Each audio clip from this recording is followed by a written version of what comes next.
Benjamin Franklin Philadelphia کی general assembly میں clerk منتخب ہو گئے اور ان کو سرکاری اشاعت کا کام مل گیا۔ یہ کام منافع بخش تھا۔ فرینکلن یہ کام اپنے ہاتھوں سے جانے نہیں دینا چاہتا تھا، لیکن اسمبلی کا ایک نہایت قابل اور دولت مند رکن فرینکلن سے بری طرح نفرت کرتا تھا، یہاں تک کہ انہوں نے فرینکلن کی ایک بھرے جلسہ عام میں برائی کی تھی۔ فرینکلن نے اس شخص کو اپنا دوست بنانے کا ارادہ کیا۔ یہ بہت بڑا مشکل کام تھا۔ فرینکلن نہایت ہوشیار تھا۔ اس نے دشمن پر احسان کرنے کے بجائے اس سے درخواست کی، آپ مجھ پر احسان کیجیے۔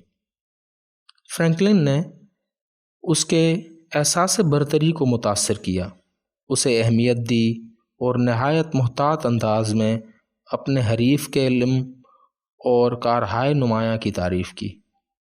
فرینکلن کہتے ہیں، یہ معلوم کر کے کہ میرے حریف کے لائبریری میں ایک نہایت عجیب و غریب نایاب نسخہ ہے، میں نے اس کے نام رکا لکھا، جس میں اس کتاب کے مطالعے کا اشتیاق ظاہر کیا اور درخواست کی کہ چند دنوں کے مطالعے کے لیے کتاب دے کر مجھے ممنون فرمائیں۔ انہوں نے وہ کتاب فوراً بھیج دی۔ میں نے ایک ہفتے کے بعد کتاب واپس کی اور ایک رکا میں اس کی نوازش کا شکریہ ادا کیا۔ ہم اسمبلی کے آئندہ اجلاس میں اکٹھے ہوئے تو انہوں نے خود مجھے بلایا اور بہت مہذب اور شائستہ انداز میں بات کی۔ اس سے پہلے وہ کبھی بھی بولے تک نہ تھے۔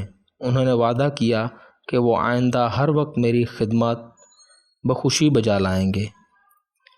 ہم پکے دوست بن گئے اور ہماری دوستی آخری دم تک قائم رہی۔